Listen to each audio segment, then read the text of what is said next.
Hello viewers, स्वागत है आपका मेरे इस यूट्यूब चैनल पे। क्या आपके कुछ गोल हैं लेकिन आप उसे अचीव नहीं कर पा रहे हैं? क्या आप घंटों पढ़ना चाहते हैं लेकिन पढ़ नहीं पाते? क्या आप में कुछ बुरी आदतें हैं जिन्हें आप बदलना चाहते हैं? तो यह वीडियो आपके लिए है। बिना स्किप किए वीडियो का स्टार्ट से एंड तक देखें। आज हम बात करने जा रहे हैं जेम्स क्लियर द्वारा लिखी गई बुक एटॉमिक हैबिट के बारे में। इस बुक में ऑथर ने बताया है उन सभी बातों और तरीकों के बारे में जिनकी मदद से आप यह सीखेंगे कि आप कैसे एक अच्छे हैबिट बना सकते हैं, कैसे आप अपनी किसी बुरी हैबिट को ख़त्म कर सकते हैं। तो दोस्तों, अगर मैं कहूं कि शायद आप अपने गोल्स की वजह से ही अपने ड्रीम लाइफ को अचीव नहीं कर पा रहे हैं, तो सुनने में तो यह काफ़ी लोगों को अजीब लगेगा कि कैसे अपने गोल्स पर फोकस करने की वजह से मैं अपनी ड्रीम लाइफ को अचीव नहीं कर पा रहा हूं। लेकिन गोल्स की सच्चाई कुछ और ही है। अगर आपको कुछ अचीव करना है तो आप बड़े गोल्स से नहीं बल्कि एटॉमिक हैबिट से ही उस काम को अचीव कर पाएंगे। पहले समझते हैं कि आपके साथ होता क्या है। जब आप अपने गोल्स को अचीव करना चाहते हो, मान लीजिए आपका गोल है आपको गिटार बजाना सीखना है। जब आप एक गोल अपने दिमाग में रखते हो तो आपकी एक एक्सपेक्टेशन बन जाती है आपका प्रोग्रेस कैसा होगा। आप सोचते हैं कि मैं यहाँ पर हूँ, 3 महीने बाद मुझे वहाँ पर होना है। अधिकतर लोग लीनियर प्रोग्रेस को एक्सपेक्ट करते हैं, लेकिन रियलिटी इससे काफ़ी अलग होती है। जब आप गिटार बजाना शुरू करते हैं तब आप रियलाइज़ करते हैं कि आपको म्यूजिक के बेसिक्स भी नहीं आते हैं। हो सकता है आपको इसके ट्यूटोरियल ढूंढने में टाइम लगे। जब आप सीखने भी लग जाओगे तो आपका प्रोग्रेस काफ़ी स्लो होगा। तब आप डिसअपॉइंट हो जाते हो और सोचते हो मैं इतने दिनों से काम कर रहा हूँ, मुझे कुछ रिजल्ट भी नहीं दिख रहे हैं। इसको ऑथर वैल्यू ऑफ डिसअपॉइंटमेंट बोलते हैं। यही वजह है कि आप अपने गोल्स को अचीव नहीं कर पाते, क्योंकि ज़्यादातर लोग इस वैल्यू ऑफ डिसअपॉइंटमेंट में ही अपना मोटिवेशन खो देते हैं। लेकिन अगर आप वेट करते हो, लगे रहते हो, तो इससे आप बाहर निकल जाते हो। फिर आपके रिजल्ट आपके इमेजिनेशन से भी बेहतर होते हैं। आपको शायद पता ही होगा, हर एक मैटर छोटे छोटे एटम से मिलकर बना है। इन सारे छोटे छोटे एटम्स के कैरेक्टरिस्टिक मिलकर के ओवरऑल उस मैटर की कैरेक्टरिस्टिक को डिफाइन करते हैं। ठीक इसी प्रकार अगर आप अपनी लाइफ को ऑब्जर्व करते हो तो आप देख सकते हैं कि उन एटम्स के जैसे ही छोटी छोटी हैबिट्स मिलकर के आपकी लाइफ को चला रहे हैं। यही एटॉमिक हैबिट आपकी डे टू डे लाइफ और क्वालिटी ऑफ लाइफ को डिफाइन करते हैं। क्योंकि यह हैबिट्स बहुत ही छोटे होते हैं, इसलिए शायद आप ये नोटिस नहीं कर पाते हो ये एक्चुअल में कितने पावरफुल होते हैं। अगर लंबे समय तक इनको रेगुलर रिपीट किया जाए तो फिर एक छोटा सा एक्शन जैसे कि हर रोज़ एक सिगरेट पीना कैंसर का कारण बन सकती है, या फिर रोज़ 10 रुपये सेव करना भी काफ़ी बड़ा इफेक्ट ला सकता है। इसलिए अगर आप अपने हैबिट्स को कंट्रोल करना सीख जाते हो तो आप अपनी पूरी लाइफ को कंट्रोल करना सीख जाओगे। आज आप इस बुक से कुछ ऐसे स्मार्ट आइडिया जानेंगे जिससे कि एक प्रूवन प्रैक्टिकल मेथड को फॉलो करके आप अपने अंदर गुड हैबिट्स को डेवलप कर सकते हैं, वहीं बैड हैबिट्स को रिप्लेस कर सकते हैं। आप जानेंगे कैसे कुछ मामूली चेंजेस करके आप अपनी हैबिट्स को कंट्रोल करके लाइफ में कुछ बड़ा अचीव कर सकते हो, और कैसे अपने छोटे छोटे बिहेवियर में बदलाव करके आप एक्स्ट्रा ऑर्डिनरी रिजल्ट पा सकते हो। तो आइए हम समझते हैं आदत बनती कैसे है। कोई भी आदत, फिर चाहे वो अच्छी हो या बुरी हो, 4 स्टेजेस में बनती है। स्टेज फर्स्ट होता है क्यू यानी सिग्नल। सबसे पहले आपको बाहर से एक सिग्नल मिलता है। उदाहरण के तौर पर जैसे अगर आप कहीं स्मोकिंग का पोस्टर देखते हैं तो वो आपके दिमाग के लिए सिग्नल का काम करती है। स्टेज 2 होता है क्रेविंग। सिग्नल या क्यू मिलने के बाद आप में उस चीज़ की लालसा या क्रेविंग जाग उठती है। जैसे स्मोकिंग का पोस्टर देख करके आपको सिगरेट पीने की चाहत जाग सकती है।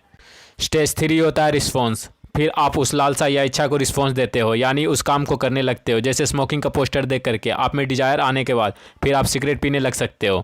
स्टेज 4 होता है रिवॉर्ड। रिस्पॉन्स देने के बाद आपका दिमाग आपको खुशी और प्लेजर का इनाम या रिवॉर्ड देता है। आपने देखा होगा सारी बुरी आदतें आपको थोड़े समय के लिए प्लेजर से भर देती है, लेकिन धीरे धीरे यही प्लेजर आपके दुखों का कारण बन जाता है। आपको तरह तरह की परेशानियां होने लगती है। ऑथर कहते हैं अगर आपको कोई बुरी आदत से बचनी है, स्टेज फर्स्ट में ही संभल जाएं। जैसे आपके सामने स्मोकिंग का पोस्टर हो तो उसकी ओर ना देखें, बल्कि जॉगिंग करते हुए वहाँ से निकल जाएं। अगर क्यूब मिल भी जाए तो डिजायर को ख़त्म कर दें। डिजायर होने भी लगे तो रिस्पॉन्स ना दें, बल्कि दूसरा काम करने लग जाएं। इससे आप कभी भी उस आदत में नहीं फंसेंगे। इस बुक में ऑथर बताते हैं कि कैसे हम एक अच्छी हैबिट बना सकते हैं। स्टेप फर्स्ट है ओबियस। ओबियस का सरल अर्थ है क्लियरिटी। जो भी अच्छी आदत बनाना चाहते हैं तो पहले उसका क्लियर गोल कर लें, मतलब आप पाना क्या चाहते हैं और कितना। उदाहरण के तौर पर अगर आपको बॉडी बिल्डिंग करनी है तो यह क्लियर कर लें कि कितने घंटे एक्सरसाइज करेंगे, 15 मिनट्स, 13 मिनट्स। ऐसे ही कितने पुशअप्स मारने हैं ये भी पहले ही सोच ले, 20, 40, 80। तो हर काम का एक ऐसा टारगेट रखें कि आपका दिमाग ओबियस या क्लियर हो पाए, तभी वो आपसे अचीव करवाने की कोशिश करेगा।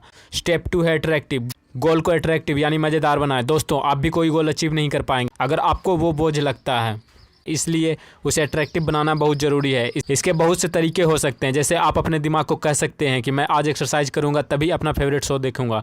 आप अपने काम को छोटे छोटे हिस्से में बांट सकते हैं। उदाहरण के लिए बॉडी बिल्डिंग में एक रिपीटेशन के बाद रेस्ट ले लें, दोस्तों के साथ गपशप कर लें। ऐसे ही किसी भी काम को लंबे समय तक एक साथ ना करें। स्टेप 3 है ईजी। गोल को अचीव करना ईजी बना लें। इसके लिए पहले तो असंभव गोल ना रखें। जैसे पहले ही दिन बॉडी बिल्डिंग में 100 पुशअप्स करने की ना सोचें। गोल को छोटे छोटे स्टेप्स में करें, आपको बहुत ईजी लगेगा। फोर्थ स्टेप है सेटिस्फेक्शन। गोल से आपको सेटिस्फेक्शन मिलनी चाहिए। जैसे बॉडी बिल्डिंग कर रहे हो तो आईने में देखें, महसूस करें कि आप मस्कुलर और हैंडसम होते जा रहे हैं, फैट लूज कर रहे हैं, बुरी आदतों पर काबू पा रहे हो। जब आपको सेटिस्फेक्शन मिलेगा तो आपको उस अच्छी हैबिट को जारी रखने की मोटिवेशन मिलेगी। ऑथर बताते हैं कि लंबे समय तक आप अपनी हैबिट को कैसे जारी रख सकते हैं। तो दोस्तों, अगर आप किसी भी गोल को पाने के लिए अच्छी हैबिट बनाना चाहते हैं तो 2 काम जरूर करें। पहले उसे करने का टाइम निश्चित कर लें और दूसरा उस काम को कहाँ पर करेंगे ये भी डिसाइड कर लें। उदाहरण के लिए, अगर आपको बॉडी बिल्डिंग करनी है तो आप किस समय करेंगे, सुबह 1 घंटा या शाम को, या दोनों वक्त कर सकते हैं, ये भी तय कर लें। इससे आपका ब्रेन एक्टिव मोड में आ जाएगा। फिर ये भी सोच लें कि आप किस कमरे में जाकर करेंगे। तो टाइम एंड प्लेस सुनिश्चित करना बहुत ज़रूरी है।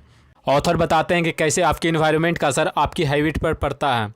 दोस्तों, आप कहाँ उठते बैठते हैं यह भी बहुत मैटर करता है। सबको पता है गलत संगत का असर गलत होता है। स्मोकिंग करने वाले फ्रेंड्स के साथ रहोगे तो आप भी स्मोकिंग करने लगोगे, लेकिन एक्सरसाइज या बॉडी बिल्डिंग करने वाले फ्रेंड्स के साथ रहोगे तो आप में भी एक्सरसाइज करने की प्रेरणा आएगी। इसलिए डिसाइड करिए कि आपको कैसे लोगों के साथ रहना है। बहुत सी बुरी संगत वाले दोस्त एक ना एक दिन जरूर छोड़कर चले जाते हैं, फिर चाहे वो जॉब की वजह से दूर जाएं या शादी करके दूर चले जाते हैं।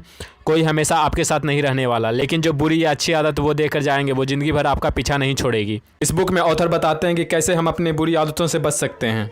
बुरी आदतों से बचने के लिए सेल्फ कंट्रोल बढ़ाने की ज़रूरत है। इसके भी कई तरीके हो सकते हैं। जैसे स्मोकिंग छोड़नी है तो आज इन सिगरेट के पैकेट को लात मार के बाहर फेंक दें। बुरी आदत को बोलें कि मैं आपसे ज़्यादा ताकतवर हूं और आप उसके गुलाम नहीं हैं। जब भी बुरी आदत का ख्याल आए तो कोई भी एक्सरसाइज करने लग जाएं, जैसे पुशअप्स, सिटअप्स या रनिंग। जैसे ही आपकी सांसें फूलने लगेगी आपका सेल्फ कंट्रोल बढ़ जाएगा। ऐसा ही आप अच्छी आदत के लिए कर सकते हैं। बॉडी बिल्डिंग में अगर पेन होने लगे तो बोलें कि मैं स्ट्रॉन्ग हूँ, इतना पेन मैं झेल सकता हूँ, या आई लव पेन बोलें। इससे आप बहुत मोटिवेट हो जाओगे। हमारे दिमाग को आराम पसंद है, इसलिए वे हमेशा उन कामों को करना पसंद करता है जो आसान होते हैं।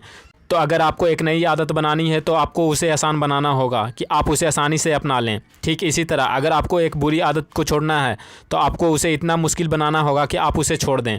सबसे पहले बात करते हैं बुरी आदत को छोड़ने की। इसके लिए आपको कुछ ऐसा करना है जिससे काम मुश्किल हो जाए। उदाहरण के लिए, अगर आप चाहते हैं कि आप फेसबुक कम चलाएं, आप उसके ऐप को अपने फ़ोन से डिलीट कर दीजिए। साथ ही जब भी आप ब्राउज़र से फेसबुक इस्तेमाल करें हर बार उसे साइन आउट कर दिया कीजिए।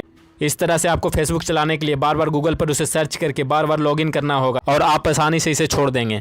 ठीक उसी तरह अगर आपको कोई भी बिजनेस स्टार्ट करना है तो इसके 2 रास्ते हो सकते हैं। पहला रास्ता है कि सबसे पहले आप मार्केटिंग, फाइनेंस, सेल्स, डिस्ट्रीब्यूशन को सीख लें, फिर बिजनेस स्टार्ट करें। दूसरा, सबसे पहले आप बिजनेस स्टार्ट कर दें, फिर मार्केटिंग, फाइनेंस, सेल्स, डिस्ट्रीब्यूशन आदि सीखते रहें।